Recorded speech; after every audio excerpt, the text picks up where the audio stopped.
Notre Père éternel, toi qui as tout créé, Dieu tout-puissant,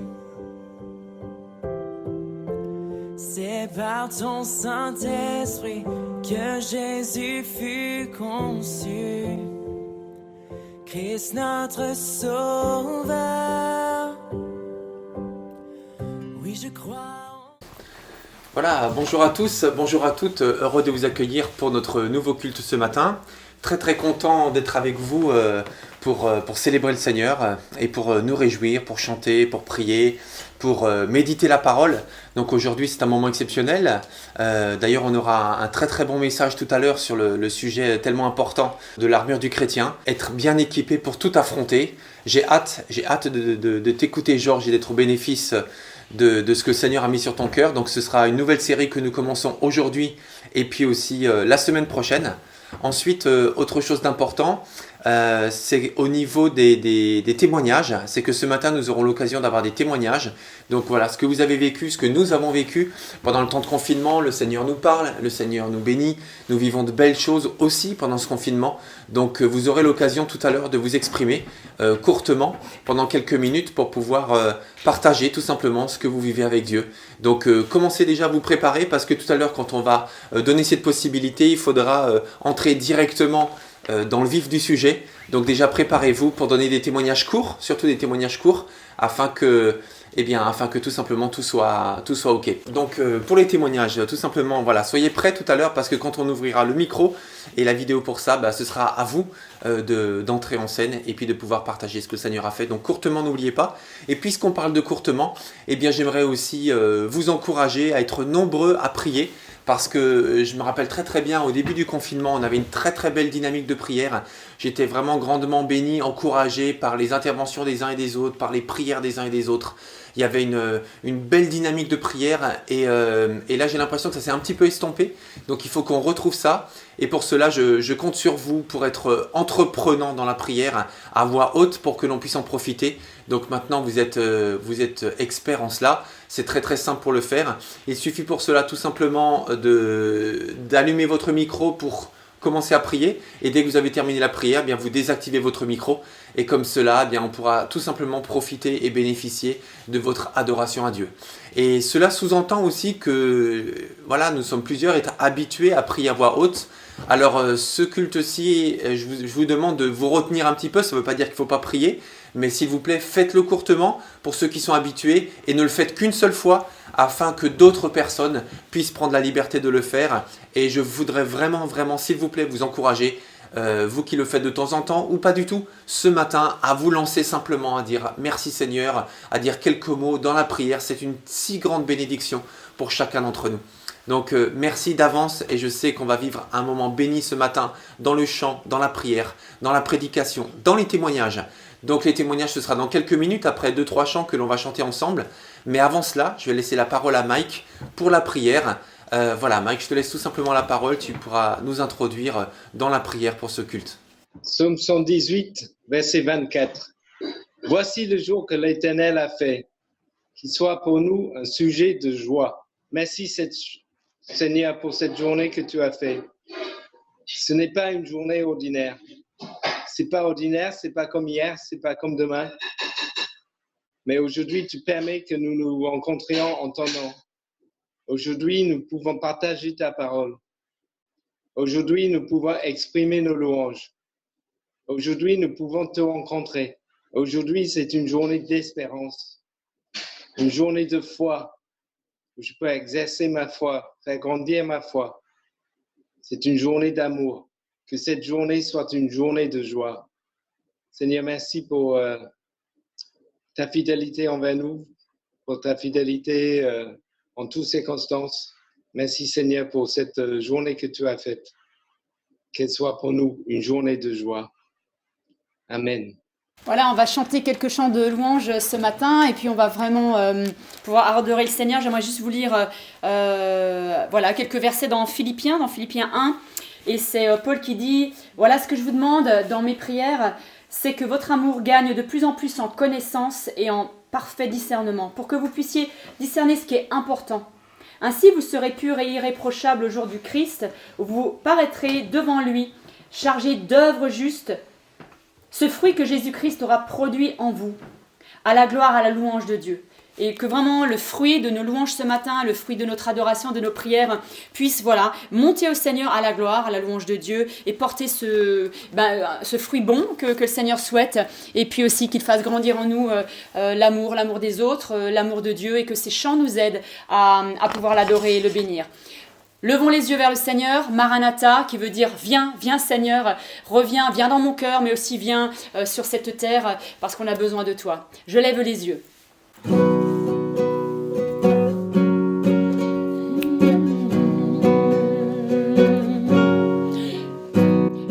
Les yeux vers les montagnes, je lève les yeux vers les montagnes. D'où me viendra le secours, d'où me viendra le secours?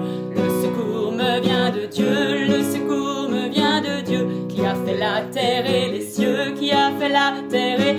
Je lève les yeux encore une fois. Je lève les yeux vers les montagnes, je lève les yeux vers les montagnes. D'où me viendra le secours, d'où me viendra le secours? Le secours me vient de Dieu, qui a fait la terre et les cieux. Maranatha, viens Seigneur, viens. Seigneur Jésus, nous tendons les mains vers toi. Maranatha, viens Seigneur, viens. Et là où tu es, oh, prends-nous avec toi. Je suis dans la joie quand on me dit, je suis dans la joie quand on me dit, allons à la maison du Seigneur, allons à la maison du Seigneur, car nos peines sont finies, car nos peines sont finies, au grand jour de l'éternel, au grand jour de l'éternel. Maranatha, Maranatha, viens Seigneur, viens. Seigneur Jésus, nous tendons les mains vers toi. Maranatha, viens Seigneur, viens. Et là où tu es, oh, prends-nous avec toi. Maranatha, Seigneur. Maranatha, viens Seigneur, viens. Seigneur Jésus, nous levons les mains vers toi. Maranatha, viens Seigneur, viens. Et là où tu es, oh, prends-nous avec toi. Et là où tu es, oh, prends-nous avec toi. Et là où tu es, oh, prends-nous avec toi. Merci, le Seigneur nous prépare une place. Alléluia. Je louerai ton nom. Béni soit ton nom. Je louerai ton nom. Peu importe ce que je vis, peu importe ce que je suis, et je louerai le nom de Seigneur qui est ressuscité en moi. Je veux danser et louer, peu importe ce que je vis, le ressuscité vit en moi. Son nom est Jésus, je suis né de Dieu, je suis victorieux. Je suis né pour influencer, rempli du Saint-Esprit. Oh, oh, oh, oh, oh, oh, oh,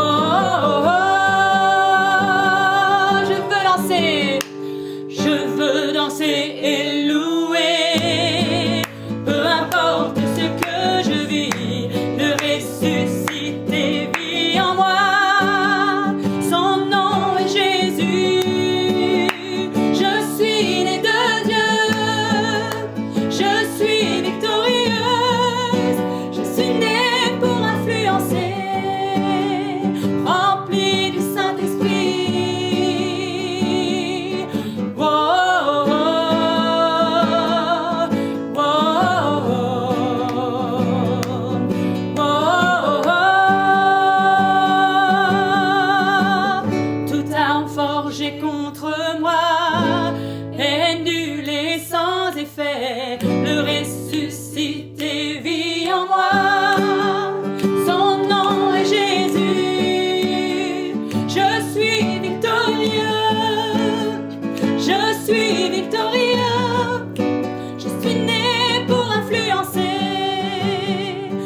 contre moi est nul et sans effet.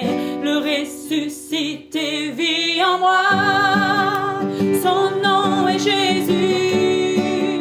Je suis né de Dieu. Je suis victorieux. Je suis né pour influencer, rempli du Saint-Esprit. Wow, wow, wow, wow. Je louerai ton nom, je louerai ton nom, je louerai ton nom, je louerai ton nom. Je suis un conquérant, je louerai ton nom, je louerai ton nom, je louerai ton nom. Je suis un conquérant, je louerai ton nom, je louerai ton nom, je louerai ton nom. Je suis un conquérant.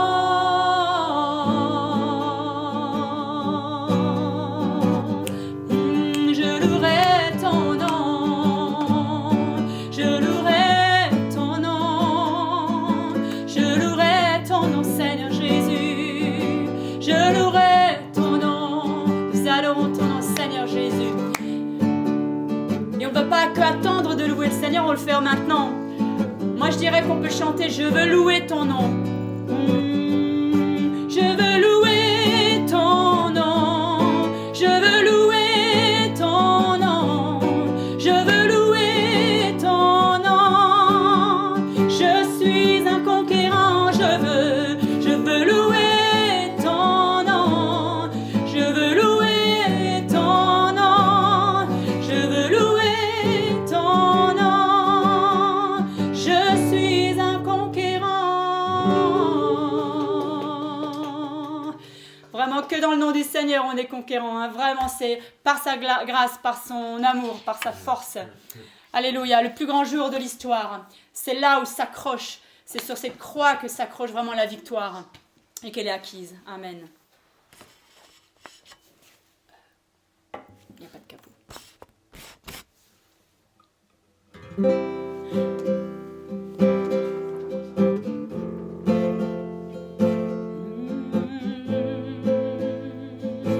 Merci pour ce jour, Seigneur Jésus. Le plus grand jour de l'histoire, la mort est vaincue par sa victoire. Chantons-le, Jésus est vivant. Une croix vide, un tombeau vide, tu m'as secouru, tu es la vie. Crions-le, Jésus est vivant. Oui, il vit. Oh, jour de joie, tu as pris mon péché. Oh, jour de joie, tu as tout changé. Oh, jour de joie, tu as pris mon péché. Oh, jour de joie,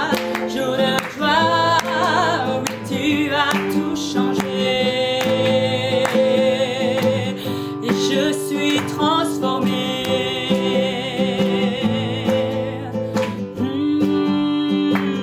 Quand admis en ce lieu, libre enfin mes yeux croisent tes yeux. Je suis à toi, Jésus, tu es à moi. Joie sans fin, paix parfaite, la douleur fait place à la fête. Célébrons, Jésus est vivant. Oui, il vit. Et oh, jour de joie, tu as pris mon péché. Oh, jour de joie, oui, tu as tout changé. Oh, jour de joie, tu as pris mon péché. Oh, jour de joie,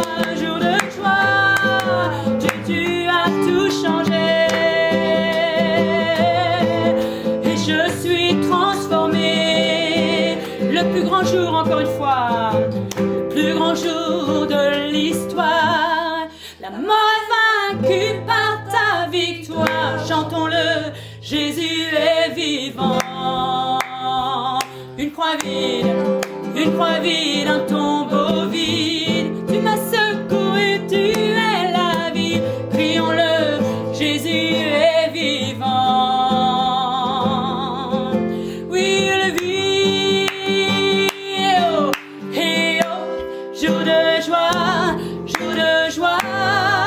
Tu as pris mon péché, oh, jour de joie, jour de joie.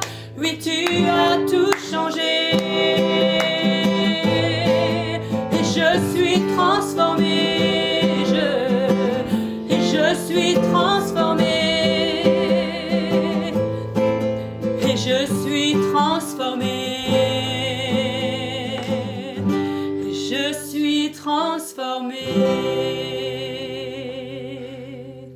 Amen. Merci Seigneur. C'est que par ta puissance, c'est que par ton aide qu'on peut vraiment être changé, voilà, au fur et à mesure de notre vie. On va vous laisser la place pour des témoignages justement, voilà, qui sont peut-être liés à cette transformation, à ces changements, à ces choses que l'on a vécues ces derniers temps, et que vraiment vous puissiez, voilà, sans hésiter dire quelques mots, et que ça nous encourage, ça va le faire. Ça, non seulement ça glorifie Dieu, et ça nous encourage chacun. Bonjour, c'est Catherine. En fait, je voulais témoigner de la grandeur de Dieu, en fait, dans ma vie. En fait, moi, j'ai été infectée par le virus, en fait, par le Covid, sur une forme pas très. J'ai pas eu de problème respiratoire. J'ai juste ressenti, en fait, comment dire, en fait, j'ai perdu le goût et l'odorat, et j'avais des maux de tête. Et en fait, c'est plus l'extrême fatigue en fait qui m'a mis la puce à l'oreille en fait. Et donc j'ai consulté, effectivement, j'ai été infectée. Gloire à Dieu, j'ai pas eu de problème respiratoire, j'ai pas eu de symptômes autres. Ma grande sœur qui est au Cameroun, elle par contre, voilà, elle a été infectée, elle a été sous assistance respiratoire, et gloire à Dieu, elle aussi, elle a été, du coup, elle a été guérie totalement. Aujourd'hui, elle est convalescente, mais ça va beaucoup mieux. Par rapport à cette pandémie, en fait, par rapport à tous ces moments qu'on vit, ce que Dieu m'a montré, en fait, c'est vraiment de rester toujours dans le calme, et de le laisser faire, vraiment. Quand on remet tout dans la main de Dieu, en fait, il agit surtout, enfin, moi, en tout cas, de ce que j'ai pu expérimenter, c'est vraiment de toujours rester en fait dans le calme, en fait, et lui faire confiance, totalement confiance. Donc que toute la gloire lui soit rendue, et j'espère que ce que je dis pourra encourager d'autres personnes, et voilà. Alors bonjour à tous. Moi, j'ai été infectée par le Covid-19. Au sein de l'établissement où je travaille. Et donc, j'aimerais vraiment, comme dit Catherine, vraiment proclamer la grandeur de Dieu. Et en Dieu, en fait, il faut pas avoir peur, parce que pendant ce temps où j'ai été confinée, voilà, j'avais pas peur, parce que Dieu était avec moi.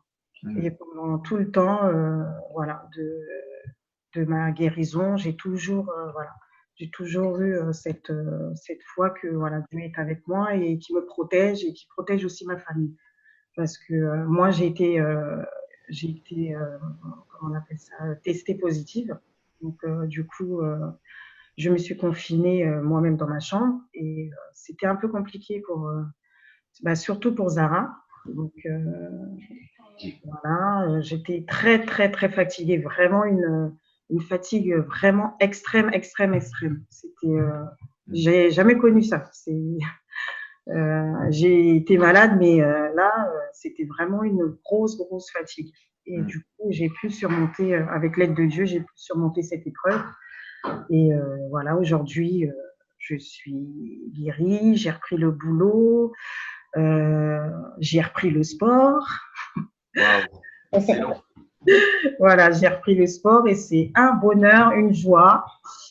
Et donc, voilà. Donc, en tout cas, béni soit le Seigneur, et à lui soit la gloire. Et pour des siècles et des siècles. Ouais. Je le remercie et je suis en joie. Voilà. Comme là, on l'a chanté tout à l'heure, c'est une joie aujourd'hui d'être là. Super, merci beaucoup Marlène. En tout cas, content que tu ailles mieux et merci pour ton témoignage. Effectivement, c'est difficile d'être confiné chez soi, dans une chambre chez soi, Oui. surtout pour les enfants qui ont peut-être du mal à comprendre que maman est là, mais elle n'est pas là, quoi. Voilà, c'est ça. Voilà. En tout cas, gloire à Dieu. Merci beaucoup. Ouais. Alors, un autre témoignage. Racontez-nous les bénédictions que vous avez vécues dans le confinement, tout simplement depuis le début, que ce soit des bénédictions spirituelles, de santé, relationnelles aussi, parce que au tout début du confinement, alors je ne sais pas si la personne qui m'a dit ça est connectée, je ne crois pas, donc je vais le raconter. Simplement, au début du confinement, une personne de l'église m'a dit que bien sûr c'est difficile pour elle, c'est difficile pour tout le monde, mais qu'en même temps, elle voulait remercier Dieu parce que ça lui a permis de se réconcilier avec une partie de sa famille, parce qu'en étant sous le même toit, enfermée sous le même toit, entre guillemets, c'est soit les choses s'arrangent, soit elles se dérangent, soit elles s'aggravent, en tout cas quand elles ne vont pas. Et là, c'était pour elle et sa famille une belle occasion de mettre les choses à plat et puis aussi de vivre la réconciliation. Donc, on a discuté longuement et elle remerciait Dieu vraiment pour cela. Voilà. Est-ce que quelqu'un d'autre voudrait partager un témoignage? J'ai oublié de dire, en tout cas, merci à l'Église, à tous vos prières, parce que j'ai oublié de remercier l'Église et puis toutes les personnes qui ont prié pour moi. Donc, voilà. Donc, c'était juste pour ajouter ça. D'accord. Ok, merci beaucoup. Merci. En tout cas, c'est une joie. On prie vraiment les uns pour les autres. Et dès qu'on a une information, Voilà. Immédiatement, on se met en prière pour les gens d'église et d'ailleurs, évidemment. Et puis, il y a aussi Julie et Mana, ma sœur. Tu voudrais aussi témoigner. Je te laisse la parole. Bon, bonjour à tous. Ça serait vraiment ingrat de ne pas témoigner ce matin. Moi, j'ai vécu une situation, si je vous raconte, on prendra des heures et des nuits. Et grâce à vos prières, vraiment, vraiment, j'ai tenu le coup d'abord moi-même, parce que sans vos prières, je pense que tout se serait écroulé dans ma résidence. J'ai eu beaucoup de cas, beaucoup de personnes malades. Et moi, dans ma prière aussi, je demandais à Dieu, Seigneur, je ne veux pas être malade. Je ne veux pas être malade. Tu es avec moi. Et quand les soignants ont commencé à avoir des signes, des symptômes et tout, bon, j'en ai eu aussi. À un moment donné, j'ai failli faiblir, j'ai failli dire, mon Dieu, oui, mais bon, si je suis malade, il faut que ce soit une forme très, très légère, alors pour que je continue à travailler. Après, je me suis dit, mais non, j'ai déjà confessé, je ne veux pas être malade, je ne veux pas lâcher. Seigneur, je ne veux pas être malade. Et je glorifie le Seigneur parce que vous étiez tous avec moi. J'ai eu des symptômes, mais rien à voir avec ce que j'ai vu autour de moi. J'ai tenu et je n'ai pas été malade, j'ai été testé négatif. Gloire à Dieu, j'ai dit au Seigneur, je ne veux pas être malade. Amen. Merci beaucoup Julie pour ton témoignage. On pense à travers toi aussi à tous ceux qui sont dans le domaine hospitalier, comme Marlène, comme d'autres, qui ont été aux premières lignes. Et merci non seulement pour ce que vous avez fait, pour ce que vous faites, et puis on prie aussi vraiment pour vous, on continue à prier pour vous et pour tous ceux qui sont en première ligne. Est-ce que quelqu'un d'autre veut partager un témoignage?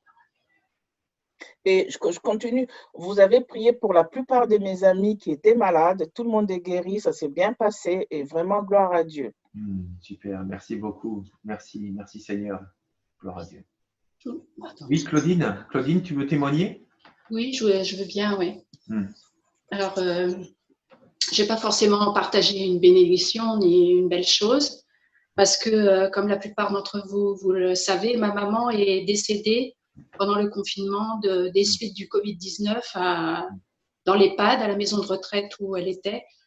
Et ce qui a été très difficile pour moi, c'était de ne pas pouvoir l'accompagner pendant ces moments de souffrance, d'être à côté et en même temps de ne pas pouvoir la voir. Et donc, je n'ai pas pu la revoir de son vivant.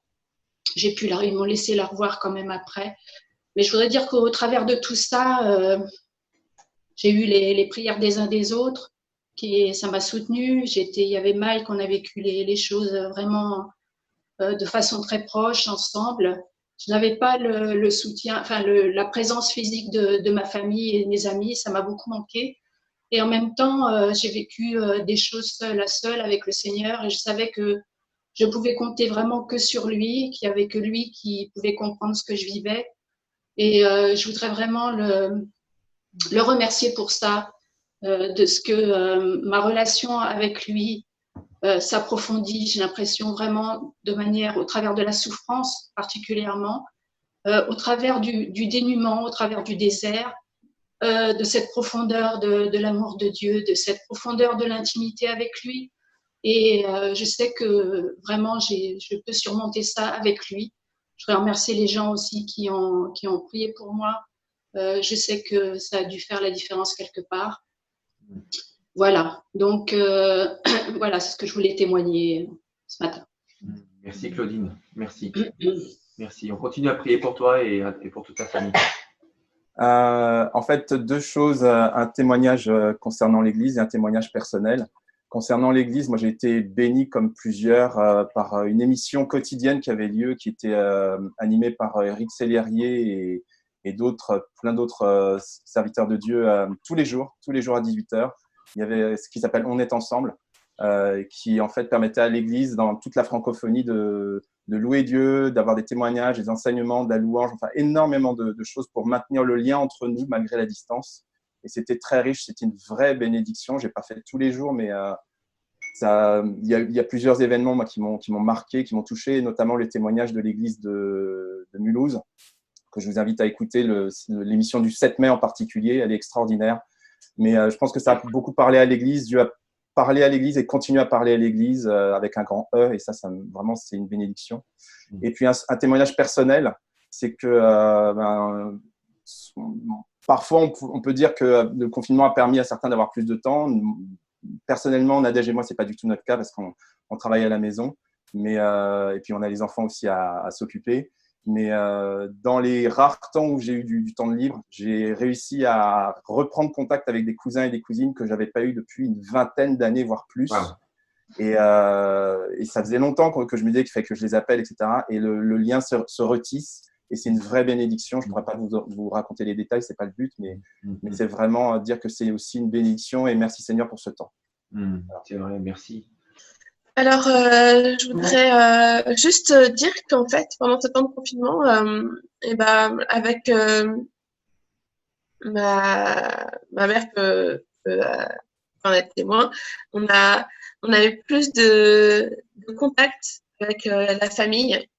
On se contacte plus souvent. C'est comme si on se rapprochait, quoi.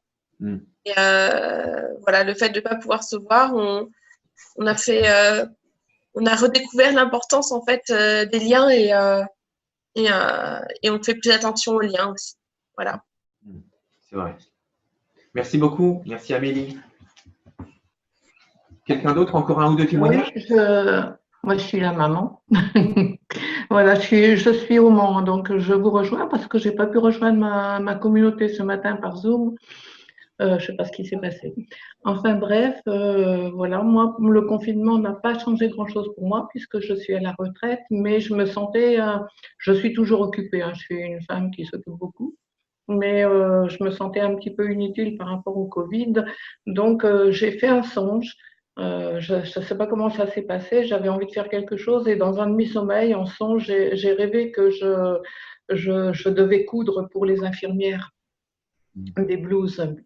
Et donc, on fait un atelier de couture dans notre communauté et dans le songe, je me disais, il faut absolument que j'en parle à notre animatrice de couture. Et en me réveillant, je me suis dit, mais non, voyons, je ne suis pas capable de faire des blouses. Et ce qui est drôle, c'est que je reçois un mail aux environs de midi de l'animatrice qui me dit veux-tu faire des blouses? Et je réponds oui. Je n'ai pas fait de discours, j'ai simplement oui. Et donc voilà, je me suis mise à faire des blouses et j'ai découvert que que j'avais des talents de couturière, voilà, donc les journées sont très occupées parce que chaque blouse c'est 7 heures de travail. Wow. Donc voilà. Et je fais des blouses et je fais des masques aussi pour la famille. Et ils sont tous plus beaux les uns que les autres d'ailleurs. Et la particularité aussi, c'est le rapprochement, deux particularités, c'est le rapprochement avec les voisins et on a échangé des graines. Et, ils sont venus me voir et ils m'ont dit, on sait que tu es seule, c'était avant qu'Amélie revienne. On sait que tu es seule, comment ça va, etc. Et puis on s'est mis à échanger des graines et le soir on applaudit à 20h. Ça, c'est donc, puis là, comme disait Amélie, les liens resserrés avec la famille. Et aussi, en ce qui me concerne, les liens resserrés avec le Seigneur, parce que j'avais entamé une série d'études personnelles, parce que suite à mon cancer, j'ai eu des doutes, beaucoup de doutes. Il y a eu beaucoup d'épreuves, hein, mis à part le cancer. Et donc, ça, c'était en début novembre 2019. Et donc, j'étais plus ou moins en dépression et en dépression spirituelle aussi. Et donc, c'était important pour moi de rechercher ce que disait Jésus de lui-même. Et donc, j'ai pris la Bible Thomson où les paroles de Jésus sont écrites en rouge. Et je suis en train de regarder vraiment. C'était important que Jésus me témoigne lui-même. Donc, je voulais voir ce que disait Jésus de lui-même. Et ça m'a reboosté spirituellement. Et donc, voilà, je suis heureuse de ce rapprochement avec Jésus. Oui, alors comme aussi comme d'autres personnes, le confinement, ça n'a pas. J'ai pas eu plus de temps comme d'autres, en tout cas pas beaucoup plus. Et au début, j'étais un peu frustrée. Tout le monde a plus de temps et j'avais vraiment envie d'avoir aussi plus de temps comme d'autres et particulièrement pour passer plus de temps avec le Seigneur. Et en fait, je vais vous lire, j'ai un petit journal, je note mes trucs, donc je vais vous lire, ce sera plus simple. Donc, je me sentais un peu comme la femme cananéenne venant chercher le Seigneur, si déterminée, désespérément, entre guillemets. Donc, certains reçoivent du pain, mais elle veut bien se contenter des miettes. Je me sens comme elle dans son besoin pressant, mais je me sens moins comme elle dans le fait de se contenter des miettes. La pensée me vient qu'il y a plusieurs mois, Dieu m'a interpellée sur sa toute-puissance dans tout ce qu'il fait, car c'est sa nature. Il ne fait pas les choses autrement.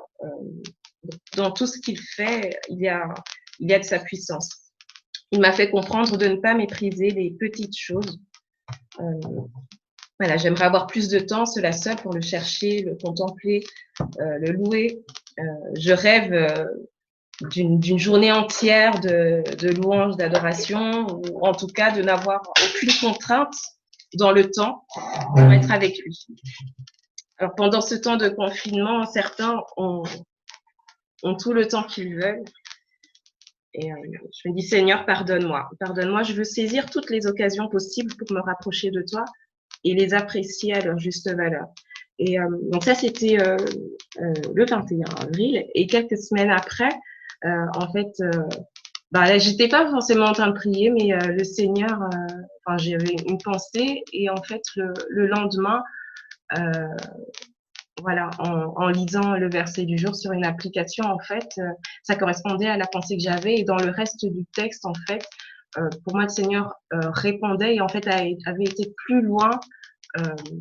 Comment dire ? Il avait été plus loin que dans ce que j'avais à peine exprimé. Bon, je ne sais pas si c'est clair que ce que je dis. Moi, je n'avais pas été peut-être jusqu'au bout de ma pensée, mais le Seigneur, lui, il a répondu entièrement, complètement, même au-delà de ce qu'il y avait dans mon cœur. Et donc, je bénis le Seigneur, oui, parce qu'en fait, il a quelque chose pour moi au quotidien et dans le peu que je peux lui offrir,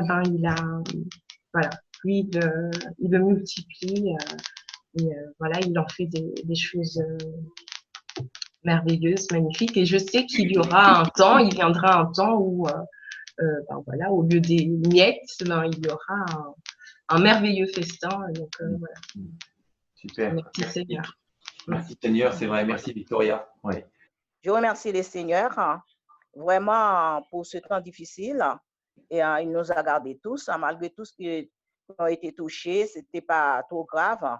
Moi, quand j'ai perdu un cousin qui était très proche de la famille, très proche de nous, et par cette maladie, et malgré tout, ça, j'ai beaucoup prié, surtout pour sa femme. J'ai dit, est-ce qu'elle va pouvoir supporter?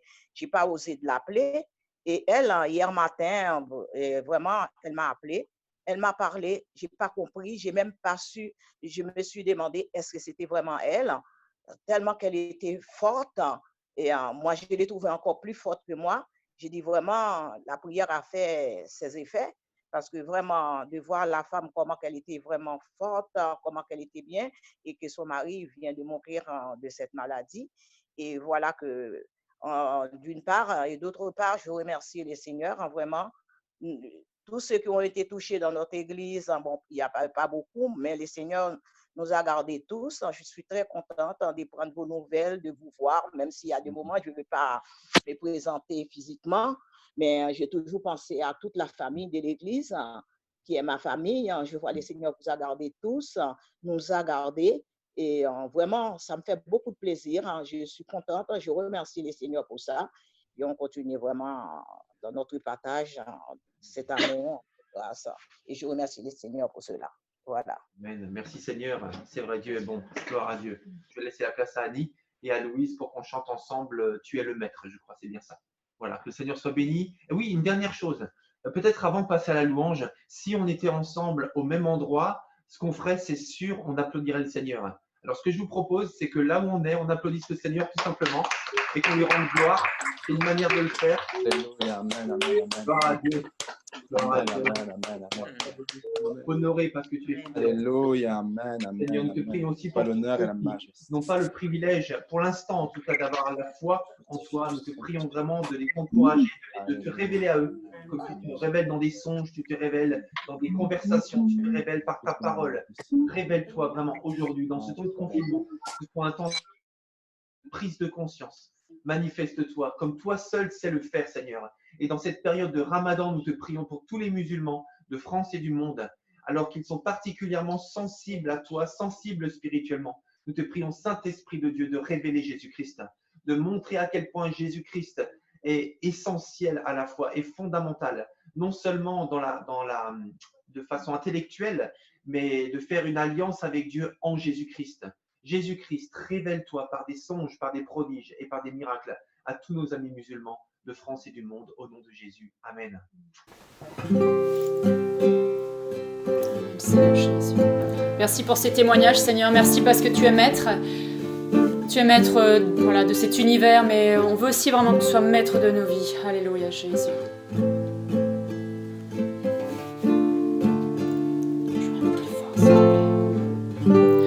Tu es le maître de tout mon être. Je bénirai ta sainteté.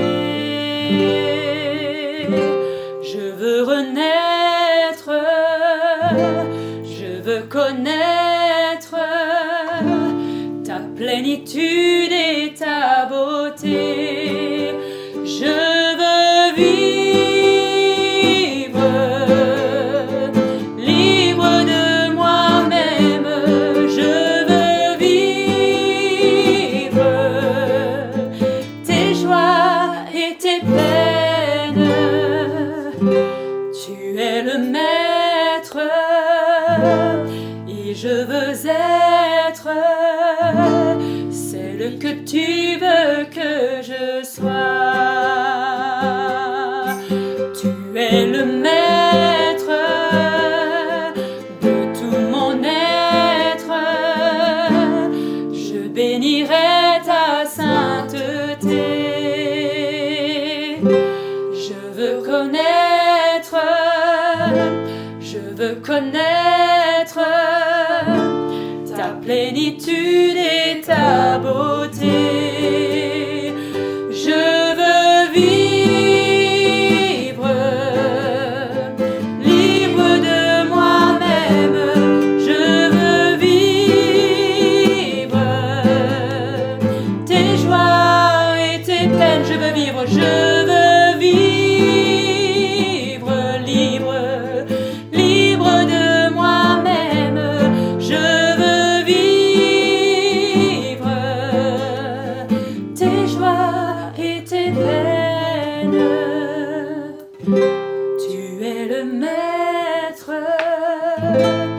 Et je veux être celui que tu veux que je sois. Tu es le maître, tu es le maître. Et je veux être celui que tu veux que je sois. Je veux vivre libre de moi-même. Je veux vivre tes joies et tes peines, Jésus. Tu es le maître et je veux être celui que tu veux que je sois. Amen, Seigneur Jésus. Et pour être libre de nous-mêmes, Seigneur, change nos cœurs, Seigneur Jésus. Vraiment, change mon cœur, Seigneur. Change encore pour être libre de moi-même, Seigneur. Alors change ce qui est nécessaire. Alléluia. Gloire à toi, Jésus. Vraiment nous mettre devant toi dans ces instants, Seigneur.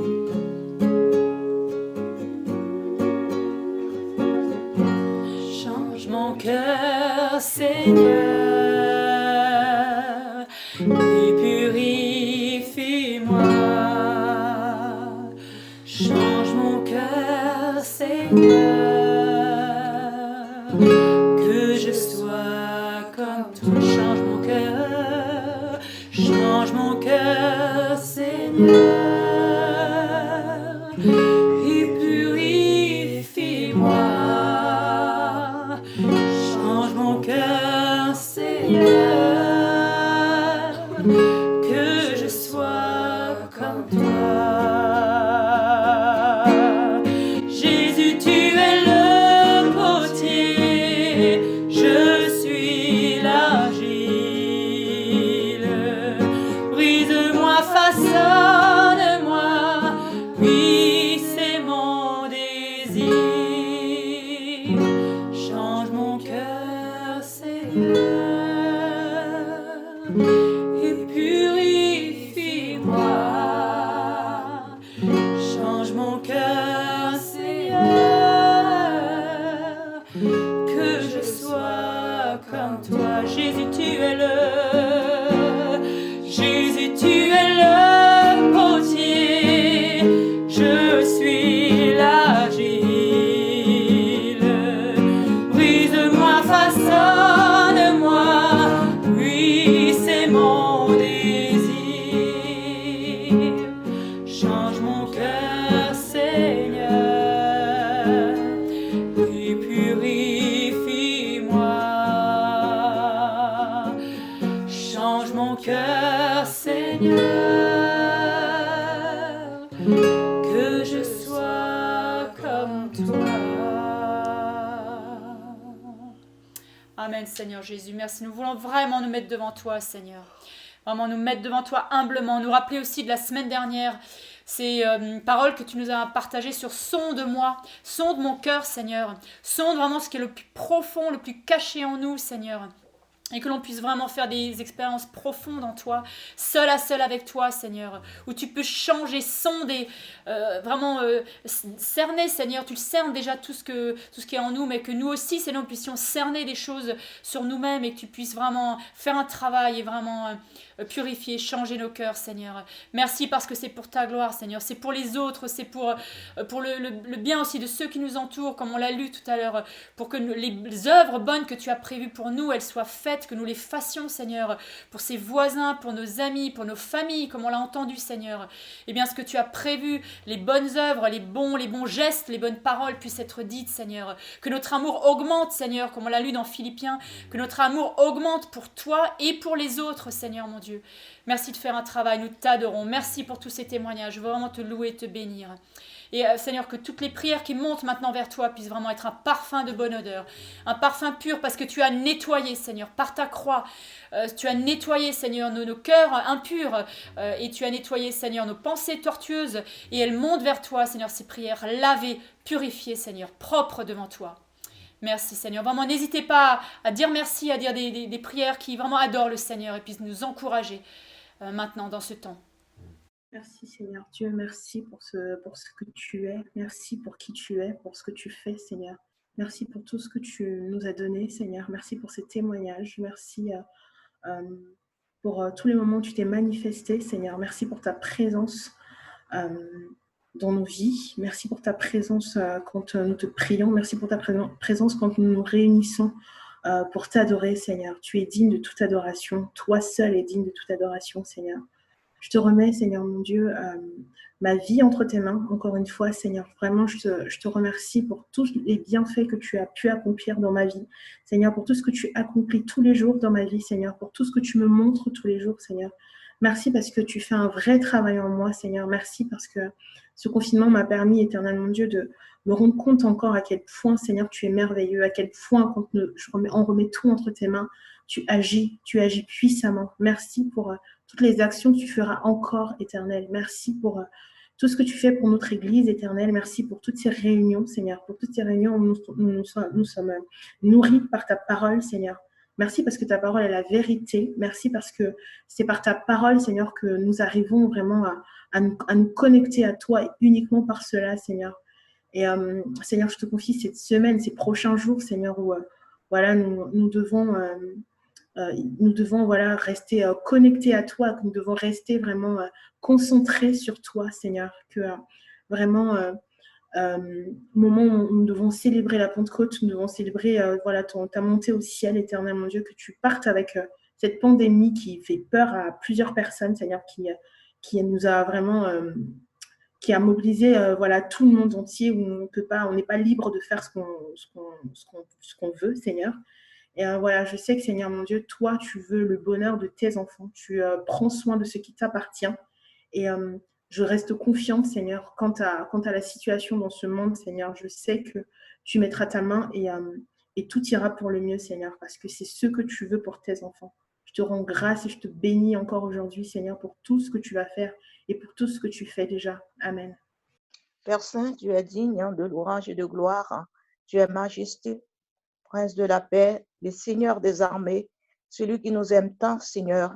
Je te remercie, je te glorifie, je te loue pour qui tu es, pour tout ce que tu as fait, Seigneur. Même dans les larmes, dans la joie, dans l'allégresse et dans les deuils, nous pouvons te glorifier, Seigneur. Nul ne peut nous séparer de toi, Seigneur. Sois adoré, sois magnifié encore ce matin, au milieu, Seigneur, mon Dieu, de nos cœurs, séparés en chair, mais nous sommes unis en esprit pour te glorifier. C'est pas ce moment, Seigneur, mon Dieu, personne, même si que le mur est fermé, mais nos cœurs sont ouverts à toi. Je te bénis, je te glorifie, je t'exalte, parce que tu es le Dieu merveilleux. Tu nous aimes tant, Seigneur. Et merci pour cette connexion. Merci, Seigneur, pour ce lien, pour cet amour, Seigneur, mon Dieu, que tu as mis et tu mets encore dans nos cœurs pour pouvoir partager ce moment. Seigneur, merci pour ta grâce toute-puissante sur chacun de nous. Merci pendant ce moment de confinement. Seigneur, tu es là, Seigneur. Tu nous as vraiment donné des relations, Seigneur, téléphoniques, dans la prière. Tout cela, Seigneur, nous te bénissons. Nous te remercions parce que tu as veillé sur nos familles spirituelles, sur nos familles de chair. Seigneur, la gloire te revient parce que tu es digne. Je peux te dire que je t'aime, Père, parce que tu es digne d'être aimé. La gloire, la louange, l'honneur est à ton Saint-Nom, Père, dans le nom tout-puissant de Jésus, par ton Saint-Esprit. Amen. Seigneur, merci parce que c'est toi qui combles encore nos cœurs, nos pensées, nos vies entières. Ce matin encore, ta parole nous rappelle que tu ne nous délaisseras point, tu ne nous abandonneras point. Et c'est pour cela encore que je veux te louer, je veux t'adorer. Malgré les difficultés, malgré les moments difficiles, tu es avec chacun d'entre nous et ta parole me rappelle que tu es sur le siège et que tu règnes. Et ce matin encore, en réponse à cet amour, Père Saint, je veux encore te louer, je veux encore t'adorer, je veux encore élever ton nom parce que tu le mérites, parce que tu mérites ce matin ma reconnaissance, mon adoration, mon acclamation. Tu mérites encore ce matin d'être élevé au milieu de ton peuple. Alors tous ensemble ce matin encore, nous voulons te donner toute la gloire qui t'est due, toute la reconnaissance qui t'est due, parce que c'est toi qui as donné ton Fils et ton unique sur la croix du Calvaire pour chacun d'entre nous. Alors ce matin, reçois nos louanges dans le nom de Jésus. Amen. Tu es là, présent parmi nous. Je t'adore, je t'adore. Tu es là, agissant parmi nous. Je t'adore, je t'adore. Tu es là, tu restaures les cœurs brisés. Je t'adore, je t'adore. Tu es là, transformant la vie. Je t'adore, je t'adore. Tu ferais un chemin au Père des miracles, tu tiens tes promesses, lumière dans les ténèbres, mon Dieu, c'est ce que tu es. Tu feras un chemin au Père des miracles, tu tiens tes promesses, lumière dans les ténèbres, mon Dieu, c'est ce que tu es. Tu feras un chemin au Père des miracles, tu tiens tes promesses, lumière dans les ténèbres, mon Dieu, c'est ce que tu es. C'est ce que tu es. C'est ce que tu es. C'est ce que tu es. C'est ce que tu es. Tu es là, présent parmi nous. Je t'adore, je t'adore. Tu es là, agissant parmi nous. Je t'adore, je t'adore. Continuons à adorer le Seigneur encore pendant quelques instants. C'est un appel vraiment à toi, mon frère, ma sœur, qui peut-être ne le fait pas régulièrement. Eh ben, ce matin, tout simplement, lance-toi et puis bénis ton Église à travers ta prière. Ta prière courte, ta prière simple. Il n'y a pas besoin de grandes phrases, il n'y a pas besoin de grands mots. Jésus lui-même, en public, priait souvent très courtement. Il allait droit au but et il rendait gloire à Dieu, tout simplement. Donc, simplement, faisons la même chose ce matin. C'est le moment de le faire. Seigneur, je veux te bénir aussi, c'est vrai, parce que tu es la lumière qui réchauffe les cœurs, la lumière qui nous consolide, c'est vrai, Seigneur. Merci parce que, c'est vrai, en nous éclairant, on voit nos défauts, nos erreurs, nos faiblesses. Mais toi, tu t'es engagé à être avec nous dans tout le temps, et tu t'es engagé, tu as dit que tu étais la lumière. Et en cela, on peut dire aujourd'hui que nous ne devons pas avoir peur, Seigneur, parce que c'est toi qui l'as dit. Tu es Dieu et tu as dit, n'ayez pas peur, Seigneur. Merci parce que avec toi, on est certain, parce que tu es véritable, parce que tu disperses les ténèbres, Seigneur Jésus. Merci pour cette grâce. Amen. Seigneur, je veux bénir ton nom ce matin parce que c'est vrai que tu es le Dieu fidèle, Seigneur. C'est vrai, comme le dit ce chant, que tu ferais un chemin et que tu opères des miracles. Seigneur, moi, je suis émerveillé d'avoir entendu le témoignage des frères et sœurs. Et Seigneur, pour ma part, tu as été vraiment fidèle durant tous ces temps derniers, Seigneur.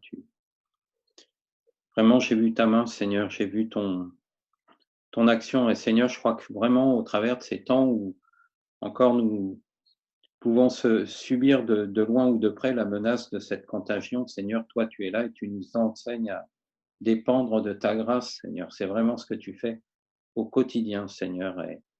Et moi, je bénis ton nom, Seigneur, parce que pour chacun de notre part, nous avons vu ta fidélité, Seigneur.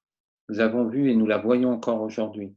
Pour ma part, tu m'as montré qu'il était bon comme le dit ta parole, d'avoir les sentiments qui sont en Jésus-Christ, parce que Seigneur, avant cette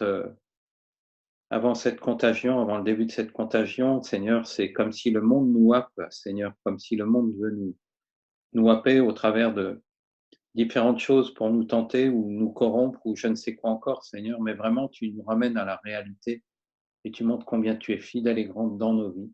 Tu nous enseignes à dépendre de ta grâce. Et Seigneur, je suis convaincu que en Église ou au niveau des chrétiens, on pourrait écrire un livre, Seigneur, de tout ce que tu nous as donné de surmonter au travers de ces épreuves et que tu vas faire encore, Seigneur. Oui, c'est un sujet de réjouissance de marcher avec toi dans l'empreinte de tes pas. Parce qu'au cœur de la difficulté, tu es là, tu es présent. Je bénis ton nom et je loue ton nom, Seigneur. Amen. Que le nom du Seigneur soit béni. Amen. Amen. Je vous entends répondre Amen. Je vous vois d'ailleurs en plus. Gloire à Dieu. Eh bien, écoutez les amis, en fait, je propose qu'on passe maintenant à la parole de Dieu, tout simplement. Je vais laisser la place à Georges. Heureux, Georges, que tu puisses nous partager ce que le Seigneur a mis sur ton cœur, ce que tu as préparé. Je suis sûr que tu as pris un certain temps, un certain nombre d'heures pour regrouper tout ce qui concerne cela, pour la prière aussi, pour savoir ce que Dieu veut dire à son Église. On a tellement besoin d'être bien équipés pour tout affronter. Amen. Et merci Seigneur parce que tu pourvois. Tu pourvois Amen. Et tu rends cela possible. Donc voilà, Georges, je vais te laisser la place tout simplement. Super. Bah, écoutez, vraiment, moi, je suis béni depuis le début du culte. Vraiment, c'est une grâce, une vraie bénédiction d'entendre les témoignages, d'entendre les prières, les louanges. Vraiment, tout est conduit par le Saint-Esprit. Et moi, je m'inscris vraiment dans cette continuité parce que je pense que le Seigneur va redire des choses au travers des choses que vous avez déjà dites. Et c'est une vraie bénédiction. Donc, c'est un vrai bonheur pour moi de partager de la parole. Ça fait 5 mois que je n'avais pas eu l'occasion de le faire pour différentes raisons professionnelles et personnelles. Mais voilà, en tout cas, c'est une joie. Et vous voyez, c'est une image un peu guerrière, un peu voilà, on parle d'armure du chrétien. Alors merci beaucoup Philippe, je sais pas où tu as trouvé cette image, mais elle est magnifique. Bon, elle est un petit peu virile. Bon, il y a peut-être des gens que ça peut déranger, choquer, mais en tout cas l'armure du chrétien, c'est quand même un thème dans la parole de Dieu. Et je sais pas pour vous, mais moi il y a un certain nombre de gens que j'admire. Alors peut-être pas des guerriers ou des soldats comme ça, mais il y a un certain nombre de personnages que j'admire. Je sais pas pour vous, moi je peux citer Martin Luther King, Nelson Mandela, Gandhi, Rosa Parks, vous savez, celle qui a résisté et qui a entraîné cette révolte aux États-Unis, qui s'était assise au fond du bus et qui ne voulait pas en sortir. Et puis, il y avait toute la démarche de lutte pour les droits civiques aux États-Unis. Mais il y a aussi Roger Federer. Moi, j'aime bien Roger Federer. J'aime beaucoup aussi Edinson Cavani. Alors, Patrick, si tu es là, Edinson Cavani, voilà, joueur du PSG que j'aime beaucoup. Mais plus sérieusement, il y a un personnage que j'aime énormément et que j'admire personnellement, c'est Paul. C'est l'apôtre Paul, d'ailleurs, qui nous parle de l'armure du chrétien. On va prendre ses écrits. Alors, j'ai dit admirer, je n'ai pas dit adorer, évidemment. Je sais que eux, comme toi et moi, on a tous des défauts. Mais ils ont tous un point commun, sauf Federer et Cavani, à ma connaissance, si je suis bien informé, c'est qu'ils ont tous fait de la prison. Alors ce matin, je ne vais pas vous parler de prison. Sauf que la prison, c'est important parce que durant sa vie, Paul a été emprisonné. Et quand il a été emprisonné, il a eu l'occasion de prier, il a eu l'occasion de méditer, il a eu l'occasion aussi de douter, de louer le Seigneur. Mais il a eu aussi l'occasion d'observer les personnes qui le gardaient, les soldats qui le gardaient, les soldats romains qui le gardaient. Et le Saint-Esprit a certainement, je crois, orienté son regard vers la tenue, vers l'armure que portent ces soldats qui le gardaient. Il a eu le temps de l'examiner. C'est de ça qu'on va parler, parce que ça a certainement inspiré ce qu'on va partager. Alors, je vais vous présenter juste, voilà. Alors, ça marchait bien tout à l'heure, et là, ça ne marche plus, mais ça va aller. Je vais juste faire suivant. Hop. Pour ce texte que je vous invite à lire avec moi. On va le lire à haute voix parce que c'est important. Ça va être un texte qui va être structurant pour les 2 prédications. Comme vous l'avez compris, on va aborder ce sujet ce matin et dimanche prochain. Mais c'est vraiment l'ossature et il faut de toute façon, la base de cette prédication, c'est vraiment la parole de Dieu. Au reste, fortifiez-vous dans le Seigneur et par sa force toute puissante, revêtez-vous de toutes les armes de Dieu afin de pouvoir tenir ferme contre les ruses du diable. Car nous n'avons pas à lutter contre la chair et le sang, mais contre les dominations, contre les autorités, contre les princes de ce monde de ténèbres, contre les esprits méchants dans les lieux célestes. C'est pourquoi prenez toutes les armes de Dieu, afin de pouvoir résister dans le mauvais jour et tenir ferme après avoir tout surmonté. Tenez donc ferme, ayez à vos reins la vérité pour ceinture, revêtez la cuirasse de la justice, Mettez pour chaussure à vos pieds le zèle que donne l'évangile de paix. Prenez par-dessus tout cela le bouclier de la foi avec lequel vous pourrez éteindre tous les traits enflammés du malin. Prenez aussi le casque du salut et l'épée de l'esprit qui est la parole de Dieu. Vous avez la référence. Alors peut-être que beaucoup d'entre nous connaissent ce passage et c'est tant mieux, mais le Seigneur montre des choses. Même si on lit, vous savez bien, quand on lit, le Saint-Esprit nous montre des choses nouvelles, plus profondes. Et j'espère ce qu'on va pouvoir partager ce matin. Alors, je vous parlais de Paul tout à l'heure. On peut se poser la question dans son contexte. Alors, à partir de là, on peut se poser deux questions à partir de l'expérience de Paul en prison. On peut se demander, mais comment se fait-il qu'un enfant de Dieu, un serviteur, se retrouve en prison pour sa foi? Est-ce que Dieu n'épargne pas ses enfants? Ça, c'est la première question qu'on peut se poser. Et puis, la deuxième question qu'on peut se poser, c'est pourquoi cette image de l'armure et qu'est-ce qu'elle a à nous dire à chacun en 2020, qu'on soit croyant ou pas? Alors, je vous propose d'évacuer la première question parce que ça ne va pas être le sujet principal, mais je pense que c'est important de ne pas l'éluder. Comment se fait-il qu'un enfant ou un serviteur de Dieu se retrouve en prison pour sa foi? Est-ce que Dieu n'épargne pas ses enfants? Alors, il y a certainement plein de réponses, mais j'en ai trouvé au moins deux. La première, c'est que le Seigneur lui-même, Jésus nous dit que le disciple n'est pas plus grand que le maître, mais tout disciple accompli sera comme son maître. Ça, c'est dans Luc 6 qu'on voit ça. Donc, comment on pourrait, c'est pas tout de suite le plan, tout à l'heure, merci. Tout à l'heure, là tu vas trop vite, merci. Comment pourrions-nous ne pas souffrir pour notre foi? La persécution fait même d'ailleurs partie des prophéties que Dieu a annoncées pour la fin des temps. Et puis une autre réponse, c'est que la souffrance fait souvent, pas toujours, mais elle fait souvent partie du plan de Dieu. Comme nous le montrent les vies de Joseph, la vie de David, la vie des premiers chrétiens, l'Église persécutée, ou alors ta vie et ma vie, nous montrent que la souffrance fait aussi partie du plan de Dieu. Elle n'empêche pas l'accomplissement du plan de Dieu, parce que Dieu est toujours présent. Alors reste la question de l'armure, et là tu peux passer à la diapo suivante, s'il te plaît. Et ça va être ce qu'on va aborder, voilà. Ce qu'on va aborder durant les 2 dimanches. Je vais vous parler de ce qu'on va voir aujourd'hui. Donc, on va se poser la question, pourquoi revêtir l'armure que Dieu nous a préparée? Pourquoi une armure? Pourquoi la revêtir? Ça va être les questions qu'on va se poser. Et puis, où chercher l'armure que Dieu nous a préparée? Que dit la Bible là-dessus? Et qu'est-ce que ça change? Et puis, pour ce qui est de dimanche prochain, je vous laisserai voir, on verra ça la semaine prochaine. Diapo suivante, s'il te plaît. Pourquoi revêtir l'armure que Dieu nous a préparée? Alors là, vous avez une magnifique photo d'une reconstitution de l'armure d'un soldat romain. On la verra plus en détail, je vous le dis tout de suite, on verra en détail l'armure plutôt la semaine prochaine. Mais ce matin, on va aborder des choses qui sont nécessaires pour comprendre l'armure et qui sont, je crois, assez parlantes. Alors, le texte de Éphésiens 6 arrive à la fin de la lettre de Paul à l'église d'Éphèse. C'est en Turquie, Éphèse. C'est une ville qui existe encore. C'est pourquoi il commence par l'expression « au reste » ou alors dans d'autres versions, on a « enfin » ou « pour conclure ». Mais pour conclure quoi en fait? On ne commence pas un texte en disant « pour conclure ». Donc c'est qu'il y avait quelque chose avant.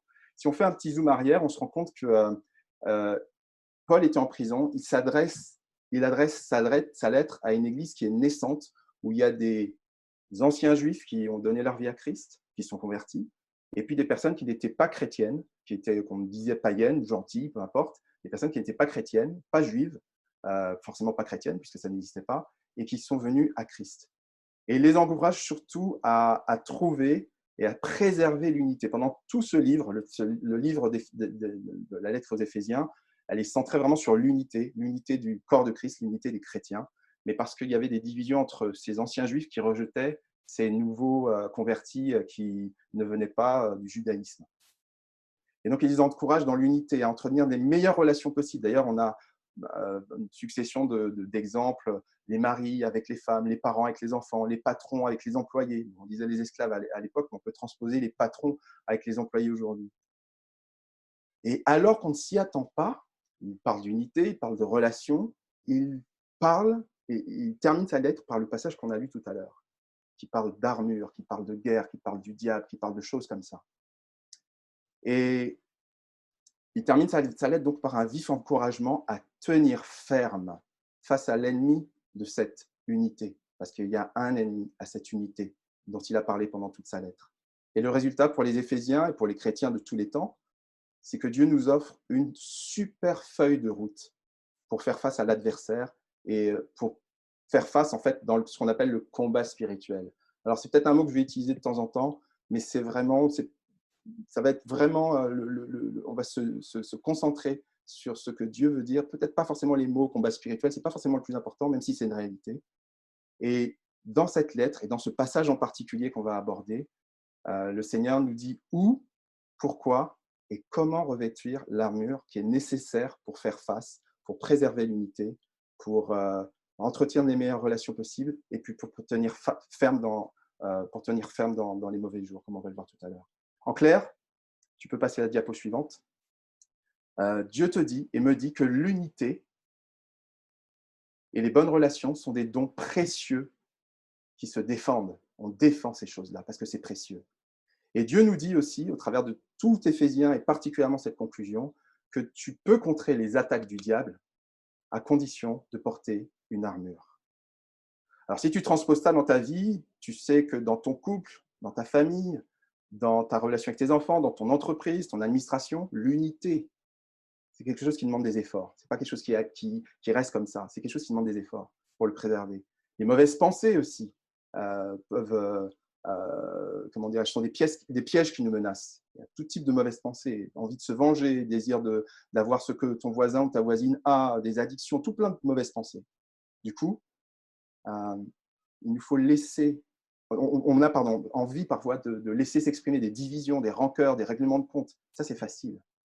Toi et moi, on a envie de se faire justice parfois, de défendre nos droits, parce que pour nous, notre ego est tellement important. Ton ego est tellement important, mon ego est tellement important. Il doit être respecté. Mais des fois, c'est au prix de relations qui peuvent être brisées, de personnes qui sont humiliées. Donc, réfléchissons bien. Et ce passage d'Éphésiens, avec ce passage d'Éphésiens, j'ai l'impression que le Seigneur nous invite à nous vêtir d'habits spéciaux pour faire face à tous ces enjeux dont je vous parle. L'unité, les relations et les difficultés, les attaques du diable. Alors pourquoi parler de vêtements et en particulier d'une armure? Juste pour expliquer ou peut-être pour rappeler pour certains, l'armure c'est un vêtement spécial comme on l'a vu tout à l'heure, mais c'est un vêtement. Or dans la Bible, l'image du vêtement, c'est quelque chose qui revient assez souvent. Et il y a 4 types de personnages qui portent des tenues spéciales, des vêtements spéciaux. Vous avez le sacrificateur, vous avez le prophète, les prophètes, vous avez les rois, et le 4e type de personnage, ce sont les combattants. Mais en gros, j'ai l'impression que le Seigneur est en train de nous dire, et là, merci pour la slide d'après, la diapo d'après, j'ai l'impression que le Seigneur est en train de nous dire, votre unité et vos relations sont des bénédictions dont je veux que vous profitiez. C'est vraiment ce qu'il a dit dans la lettre aux Éphésiens, dans les chapitres avant. Votre résistance aux pièges et aux attaques du diable est ma volonté. On y reviendra tout à l'heure. Mais dans ces 2 cas, pour y parvenir, vos capacités seules ne suffisent pas. Il vous faut donc saisir et utiliser mon armure spirituelle. Alors allons un petit peu plus loin et posons-nous la question, diapo suivante. Revêtir une armure, mais pourquoi faire? Pourquoi faire? Quand on prend le passage d'Éphésiens, on devrait démarrer au verset 10, si on est logique, puisque le passage, je vous ai dit, c'est du verset 10 au verset 17. Mais pour faciliter la compréhension du plus grand nombre, peut-être qui n'est pas habitué à ce texte-là, on ne va pas suivre l'ordre logique, on va commencer par le verset 11. Pourquoi? Parce que le verset 11 aborde la question du pourquoi porter cette armure. Et on reviendra bien sûr tout à l'heure sur le verset 10. Les mots qui sont utilisés, je vous invite vraiment à reprendre votre Bible au verset 11. C'est dit « Revêtez-vous de toutes les armes de Dieu afin de pouvoir tenir contre les ruses du diable. » Revêtez-vous, le mot « revêtez-vous », ça veut dire s'habiller, ça veut dire rentrer dans. Le mot grec à l'origine de ça, c'est entrer dans, revêtir. Et le mot pour armure, pour toutes les armes de Dieu, ou armure de Dieu, ou l'armement, c'est un armement complet. Il y a tout dans l'armement. Ce n'est pas une partie, c'est vraiment le bouclier, l'épée, la lance, le casque, les jambières, le pectoral, etc., etc. Et le mot, d'ailleurs, ça m'a fait sourire, moi, quand j'ai découvert ça, le mot qui est utilisé pour l'armement ou l'armure, c'est panoplia. Panoplie, comme une panoplie pour savez, les enfants, quand ils portent des panoplies de fées ou de cosmonautes. Voilà. Et la Bible donc, nous invite à nous habiller, à entrer dans un vêtement spirituel, dans une dimension qui nous enveloppe, une dimension qui nous protège. Voilà. Ce n'est pas l'image de la femme qui est en train de s'habiller, encore que voilà, elle va rentrer dans ses vêtements, mais c'est vraiment quelque chose qui nous enveloppe et qui nous protège, un peu comme le guerrier que vous voyez sur la droite, la photo de droite. Et chaque partie de l'armure est complémentaire. C'est essentiel de comprendre ça, on y reviendra assez souvent. Ce qui compte, c'est de disposer de chacune, pas de l'une sans l'autre. D'ailleurs, c'est une image que Paul a déjà utilisée, que le Saint-Esprit a déjà inspiré à Paul, parce qu'il parle du corps du Christ dans lequel chacun est important. Je vous renvoie à Romains 12 ou à 1 Corinthiens 12. Paul, sous l'inspiration du Saint-Esprit, dit même « Prenez toutes les armes de Dieu ». Je vais m'arrêter juste là-dessus. Prenez toutes les armes de Dieu. Toutes. Aucune ne doit manquer. Je l'ai dit, je le répète et c'est important. Pourquoi ? Parce que c'est par le défaut, quand on est sur un terrain de guerre, vous avez déjà vu peut-être en film, en jeu vidéo, je ne sais pas quoi, des combats. Dans un combat, c'est par le défaut, ce qu'on appelle le défaut de la cuirasse, par l'endroit où il y a peut-être un trou, il y a peut-être un passage, que l'ennemi peut passer, l'épée peut passer son arme. Et donc, il atteint son adversaire. Et donc, le Seigneur nous encourage à chercher, dès aujourd'hui, de plus en plus, à saisir les armes qu'on va voir plus tard, en tout cas la semaine prochaine, en détail, à partir du verset 14. Et puis, toutes les armes de Dieu, forcément, elles sont spirituelles, puisque Dieu est esprit.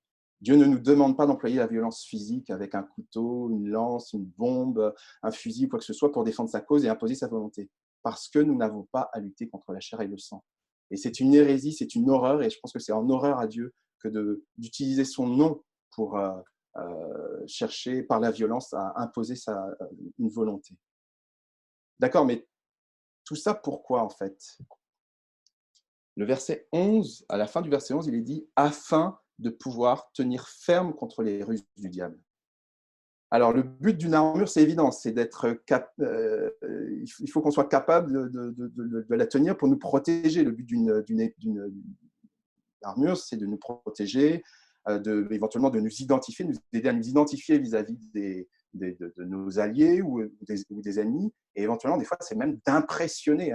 L'image que Philippe a donnée du guerrier que vous voyez en bas à gauche, elle est assez impressionnante. Je ne suis pas sûr qu'elle soit réaliste, mais elle est assez impressionnante.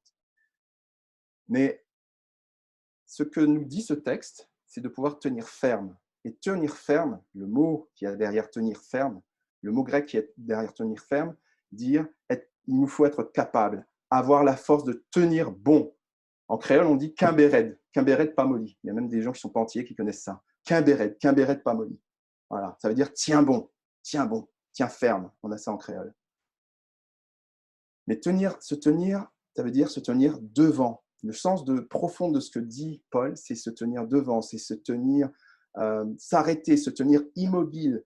C'est le même sens que ce qu'on retrouve dans les fondations d'un immeuble. Voilà, c'est vraiment quelque chose de solide sur lequel on va s'appuyer.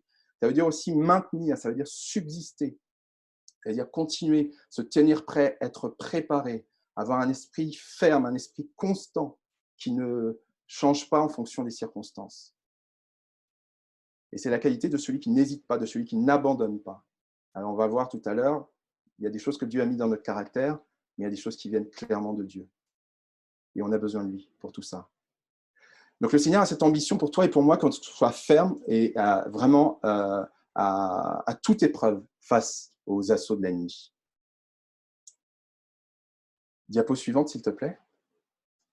L'objectif de tout ça, c'est la résistance.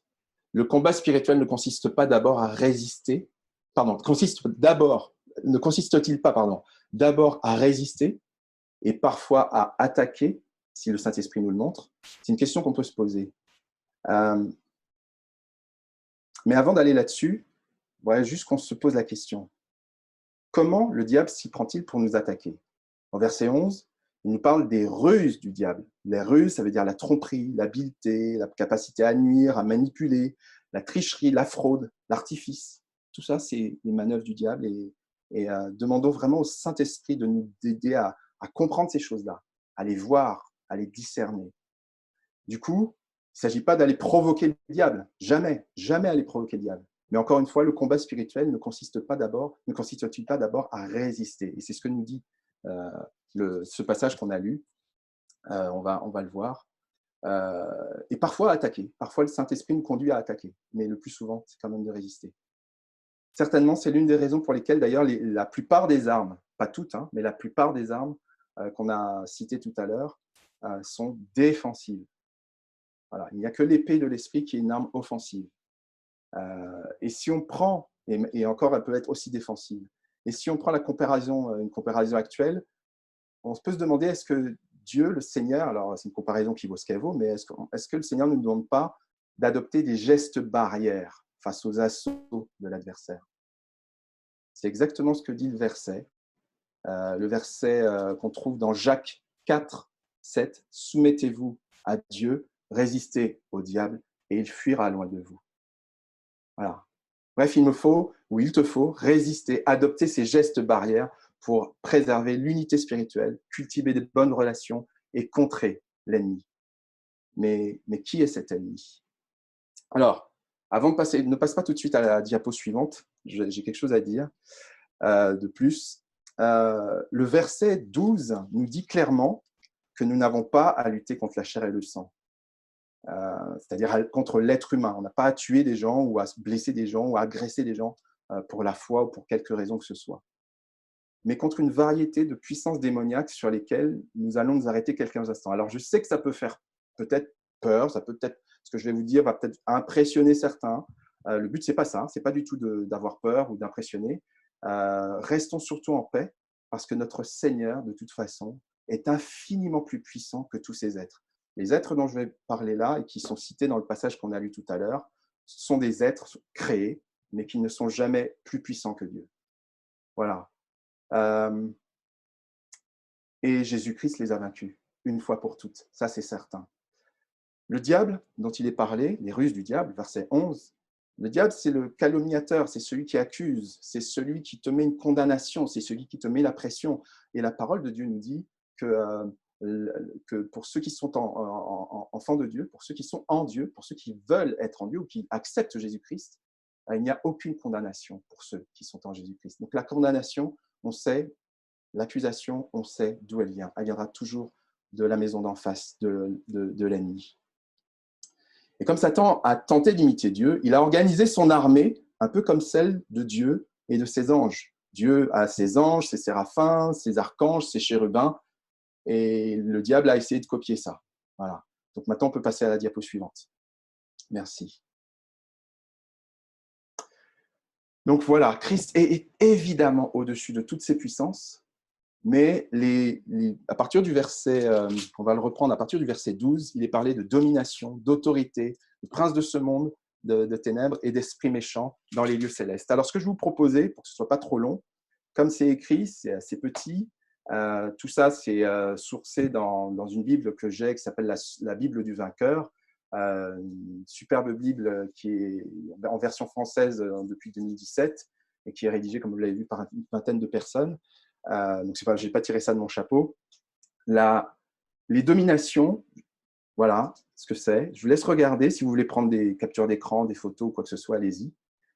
Mais c'est important de comprendre qui est l'ennemi et quel type d'attaque il peut engager. Les attaques qu'une domination peut engager, puisque la domination, ça veut dire chef, commandant, etc., ce sont des attaques contre des continents, contre des nations. Ça veut dire qu'ils vont influencer des territoires très importants. Et on retrouve la notion de chef, de domination, de chef. Vous savez, dans Daniel 10, verset 13, où l'archange Gabriel parle du chef du roi de Perse. Et le roi de Perse, quand on prend le texte à l'origine, ça parle d'une domination, d'un esprit qui est au top, entre guillemets, de la hiérarchie démoniaque. C'est la domination.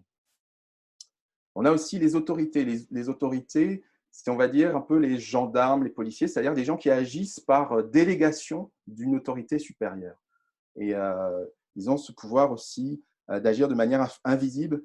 On les trouve souvent, et je ne pourrais pas vous le détailler, mais c'est souvent là, ils agissent dans les gouvernements, ils influencent les organisations, les administrations, les entreprises, etc., etc., les lieux de pouvoir et d'autorité. C'est vraiment, entre guillemets, leur spécialité. Page suivante, s'il te plaît. On a aussi les princes de ce monde. Princes de ce monde, alors je vous dis le mot en grec, ça me fait rire de dire cosmocrator, je trouve ça bizarre comme mot, mais c'est un prince, c'est quelqu'un qui agit, qui dirige une organisation satanique dans le but de répandre les ténèbres. Son but, c'est vraiment de répandre les ténèbres au travers des lois, au travers des règles, je ne l'ai pas noté, mais aussi des fois au travers de la culture, etc. Donc son but, c'est de semer les ténèbres. Voilà. C'est important de connaître son ennemi pour pouvoir se parer et le discerner et de savoir comment s'en prémunir. Et puis les esprits méchants, ce sont les plus nombreux. Ce sont globalement, on va dire, tout type d'esprits impurs dans lesquels on trouve les démons, donc qui, eux, vont nous inciter, nous encourager à la dépravation, au mal, à mentir, à la méchanceté, à la malice. On va dire que ce sont les esprits impurs de tous les jours, voilà, grosso modo. Peut-être qu'on n'a pas affaire aux précédents, mais quasiment tous les jours, on a affaire à cela. Et leur action nous poussera toujours au mal dans nos pensées, tous, dans nos pensées, dans nos fréquentations, dans nos loisirs. Parce que sans l'armure de Dieu, toi et moi, on est vulnérable. On est vulnérable et à la merci de ces attaques variées de Satan. Voilà. Donc tu as peut-être des projets, tu as des projets de mariage, de business, de voyage, de retraite, peu importe. Mais il arrive que des mauvais jours ou des nuages s'amoncellent et te font douter de ce que le Seigneur t'a accordé. Et ce n'est pas contre ton futur conjoint qu'il faut que tu t'en prennes. Ce n'est pas contre ton futur partenaire d'affaires qu'il faut que tu t'en prennes. Ce n'est pas contre ton ami, ce n'est pas contre la Caisse nationale d'assurance vieillesse si tu prépares ta retraite que tu dois lutter le plus souvent. C'est souvent contre les puissances qui prennent plusieurs visages. Ces visages-là, ça peut être de mauvaises habitudes, un système de pensée, une opposition diabolique. Ça peut être tes réactions qui sont alimentées par la colère, par le sentiment de rejet, par le sentiment d'injustice. Donc l'ennemi n'est pas forcément celui que tu crois. Alors, ce que tu peux faire, ce que toi et moi, on peut faire, et que j'espère on fait déjà, et qu'il faut que le Seigneur nous encourage à faire pour résister, pour se protéger de ce type d'attaque, c'est toujours de prier, de louer Dieu, d'adorer. Si je pouvais vous développer la louange et l'adoration dans le combat spirituel, comment c'est important, combien c'est important de louer et d'adorer Dieu. C'est une arme privilégiée.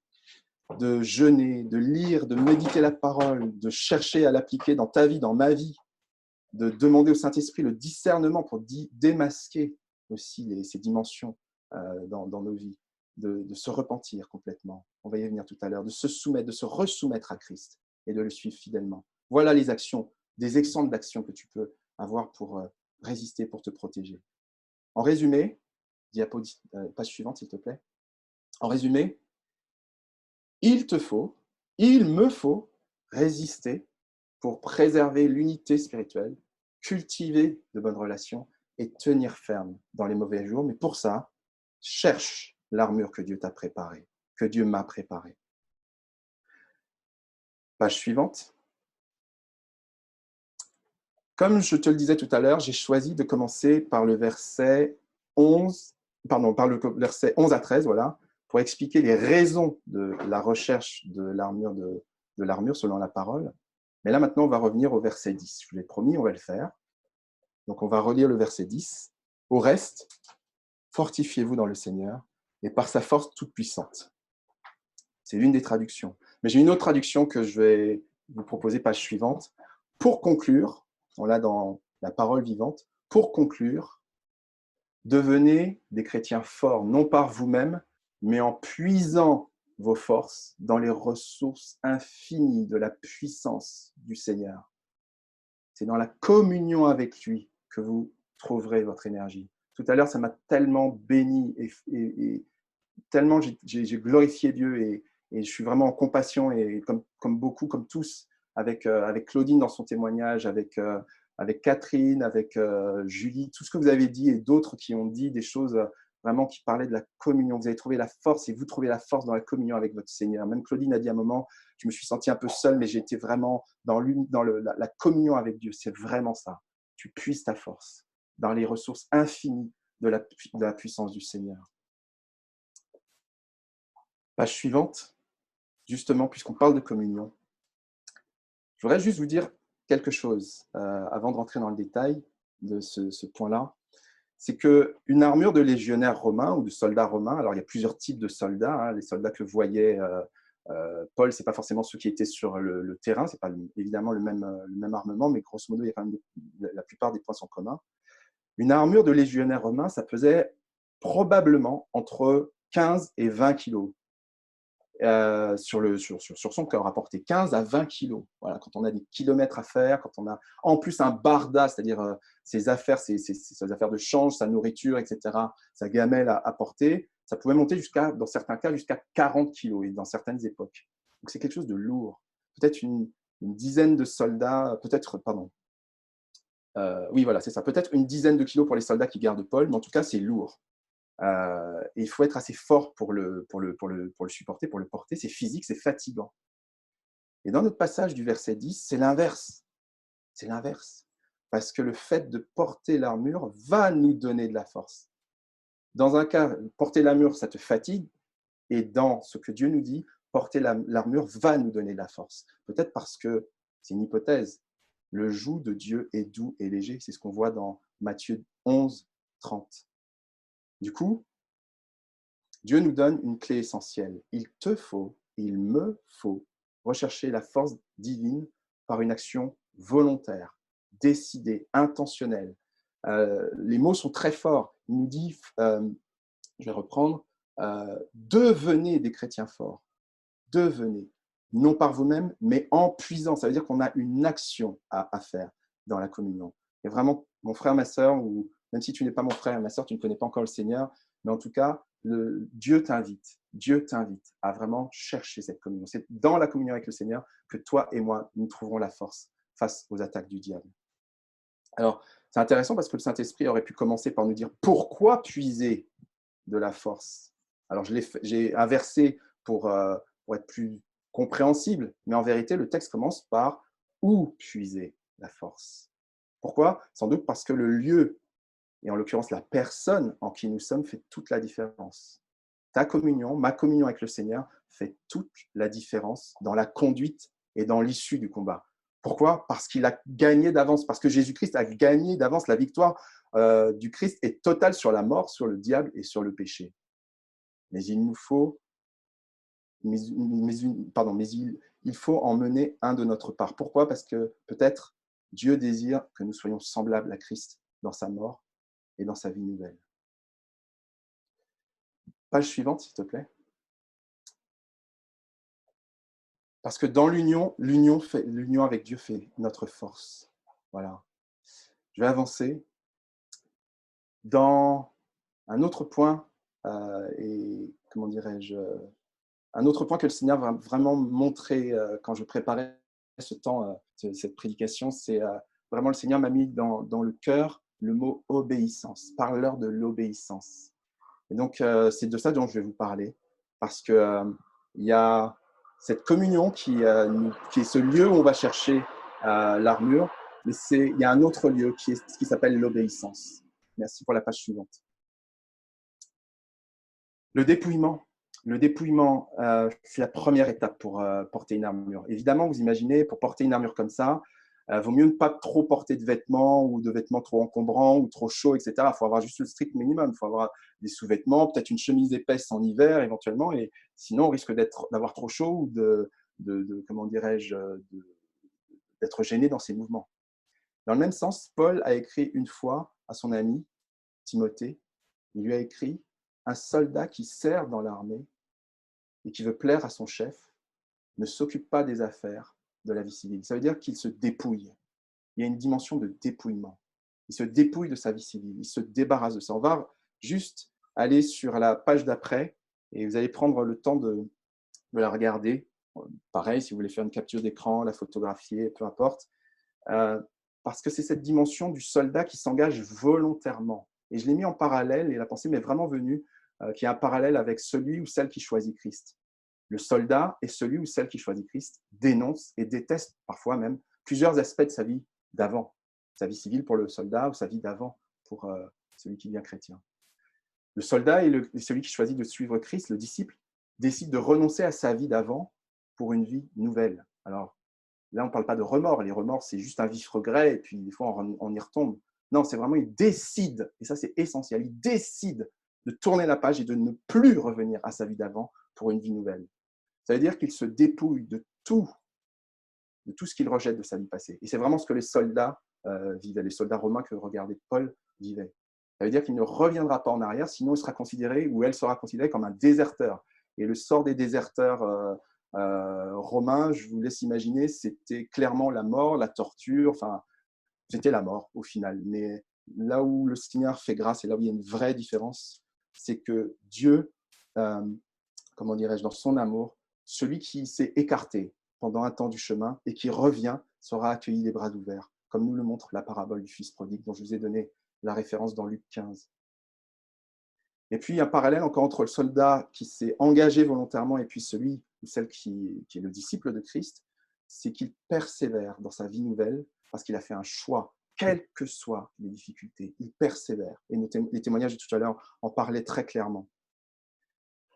Mais en fait, vous n'avez pas remarqué quelque chose, c'est que tout ça, tous ces ingrédients, dénoncer, décider, se dépouiller, ne pas revenir en arrière, persévérer, etc., ce sont exactement les ingrédients, page suivante s'il te plaît, les ingrédients de ce qu'on appelle la repentance. Alors, je n'ai pas utilisé le mot jusqu'à maintenant, mais c'est un mot qui paraît religieux comme ça, mais la repentance, c'est exactement ce dont on vient de parler depuis tout à l'heure.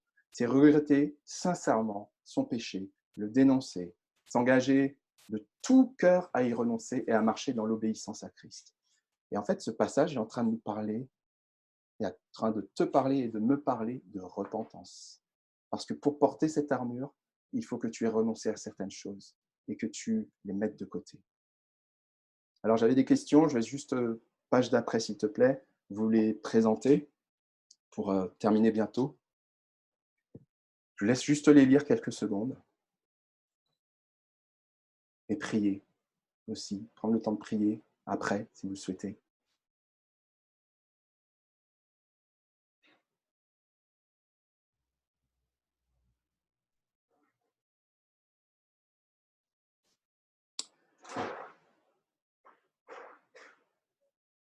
Voilà.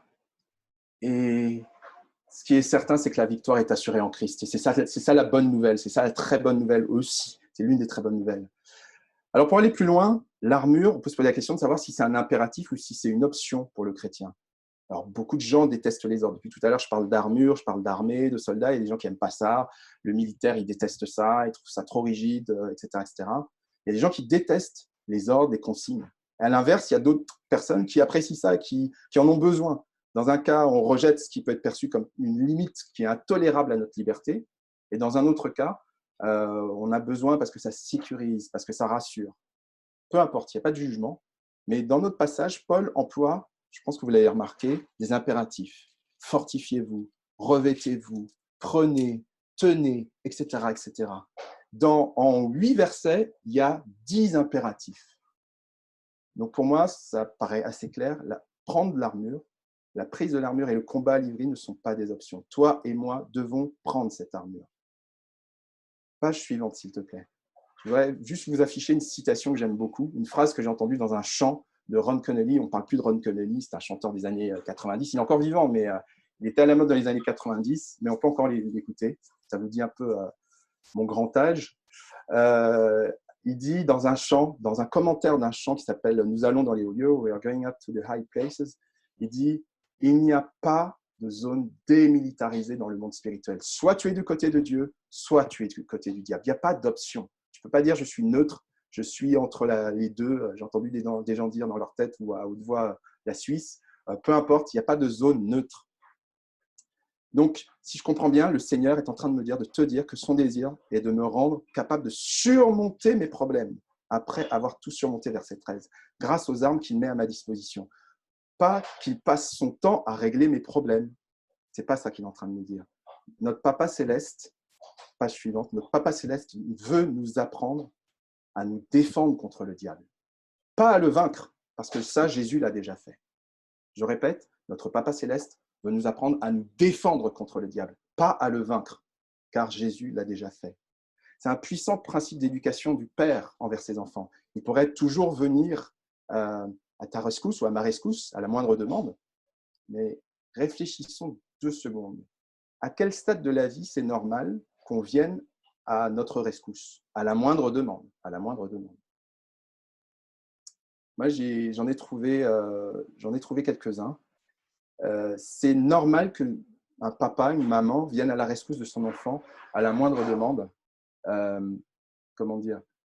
Quand il est bébé, quand il est très malade, quand il est lourdement handicapé, quand il est très éprouvé. C'est normal qu'une personne vienne à ton secours quand tu es très lourdement éprouvé, quand tu es, pour les personnes aussi qui sont séniles, qui sont à la fin de leur vie et qui perdent un peu leur capacité.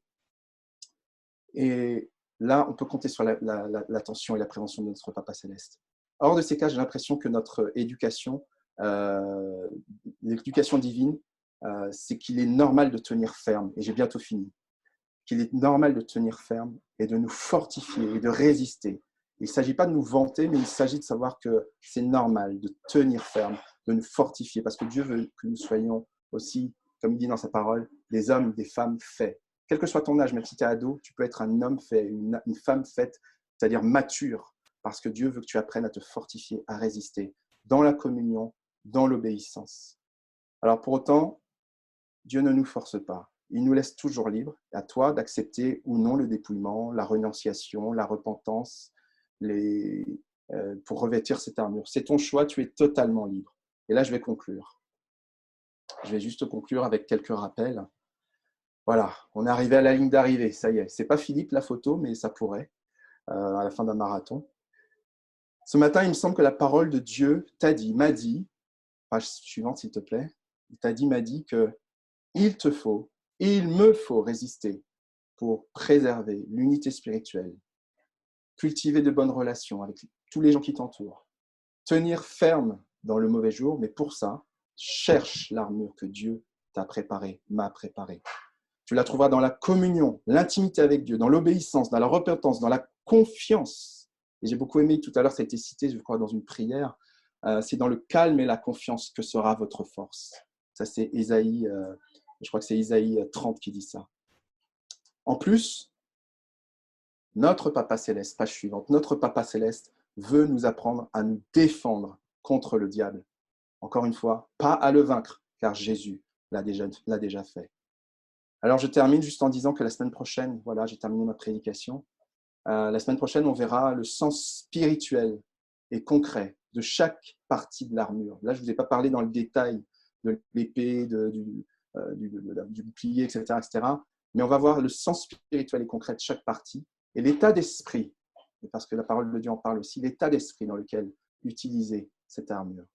Voilà, merci à vous et que le Seigneur vraiment continue à bénir son Église et à bénir tout un chacun. Seigneur, que ton nom soit honoré. Amen. Revêtons l'armure, gagnons le pays. Ça ne pouvait pas être un autre chant que ça pour terminer. Et que le Seigneur nous bénisse vraiment sa parole et qu'elle rentre en nous vraiment profondément.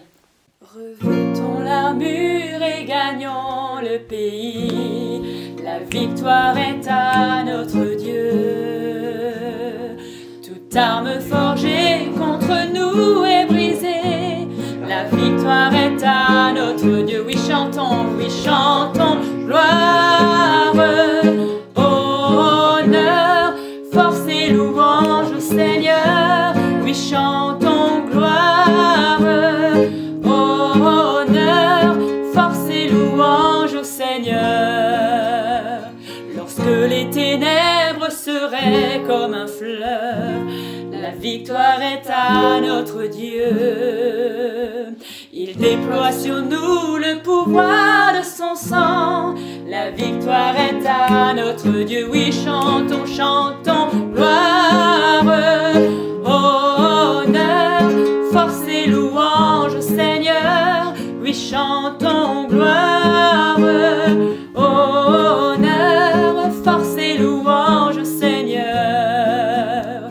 Quand l'ennemi vient près de toi, ne crains rien. La victoire est à notre Dieu. Tu peux résister car tu es racheté. La victoire est à notre Dieu.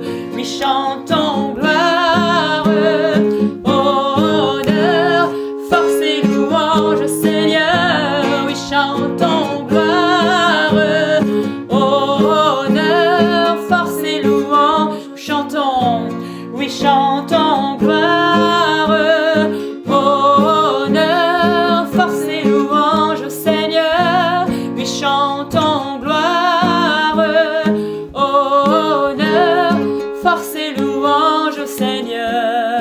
revêtons l'armure et gagnons le pays.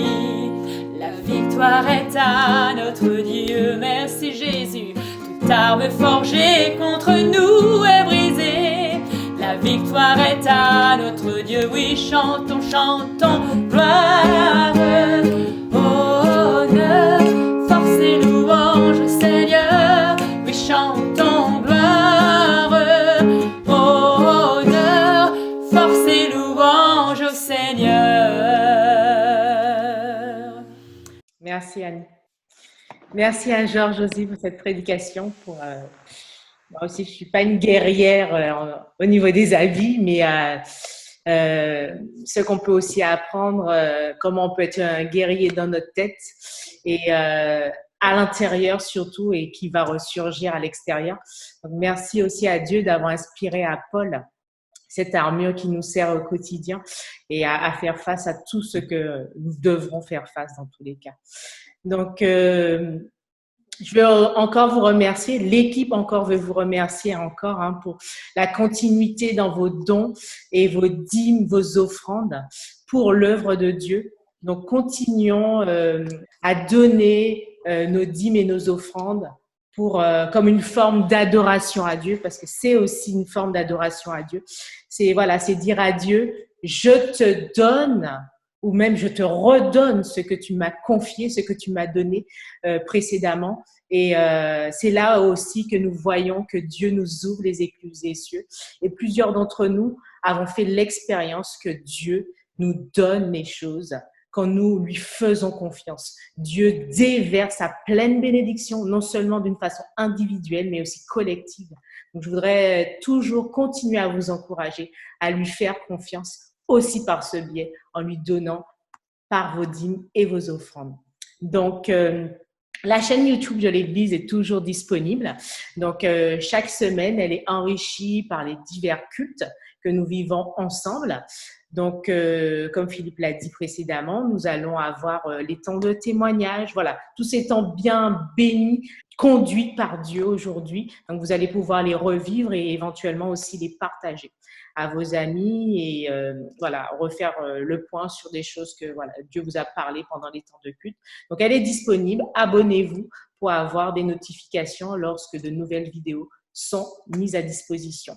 Dans 3 semaines, nous allons vivre, bientôt même 2 semaines, nous allons vivre notre convention nationale. Donc, c'est le temps où toutes les églises de Dieu sont réunies pour se mettre en communauté. Donc, cette année, il y a une particularité. Nous allons le vivre à distance, mais toujours avec un bon contenu. Donc, comme la semaine dernière, je vous ai présenté le programme. Donc, vous avez la possibilité d'avoir le programme si vous voulez, on va vous l'envoyer et avoir des informations pour la connexion. Donc, notez bien sur vos agendas le samedi 30 et le dimanche 31 mai pour la convention de Pentecôte. Cette semaine, nous allons avoir notre réunion de prière à 20h30. Donc, connectez-vous, venez, prions ensemble, intercédons ensemble, combattons ensemble pour gagner ensemble. Le vendredi à 20h, nous aurons notre étude biblique sur le thème de l'hypnose. Donc voilà, beaucoup de choses à savoir, beaucoup de choses à comprendre et vis-à-vis aussi à la lumière de la Bible, ce que Dieu nous dit par rapport à cette thématique. Dimanche, nous nous retrouvons pour notre culte à 10h30 et la suite de la thématique l'armure du chrétien. Voilà, je vous propose qu'on conclue ensemble, qu'on prie et qu'on conduise la fin de ce week-end, mais aussi la semaine qui se présente. Je te remercie, Seigneur, pour ta présence. Merci parce que tu es tellement palpable dans notre vie.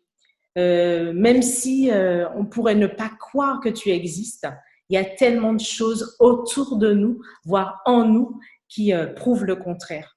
Je veux te remercier pour cela parce que à travers tous les siècles, à travers toutes les situations, à travers vraiment toutes les étapes, voire toutes les saisons de notre vie, nous pouvons te ressentir, nous pouvons te réaliser, nous pouvons te comprendre, nous pouvons même te toucher. Et ça, c'est uniquement avec toi que nous pouvons vivre cela. Merci pour ces temps bénis que nous avons passés avec toi, connectés à toi, connectés les uns les autres. Merci pour ces temps de témoignage, d'encouragement. Merci aussi pour ces temps d'exhortation, ces temps où tu nous rappelles des choses. Aide-nous vraiment à les ressasser et à accepter d'entrer dans ta dimension, dans ce que tu nous demandes et dans ce que tu as préparé pour nous. Bénis le reste de cette journée, sois au contrôle de toutes choses. Bénis cette semaine vraiment, tout ce qu'elle va présenter, tout ce que tu vas nous donner, là où tu vas nous accompagner, que ta gloire soit dans nos vies et que tu puisses pleinement te manifester.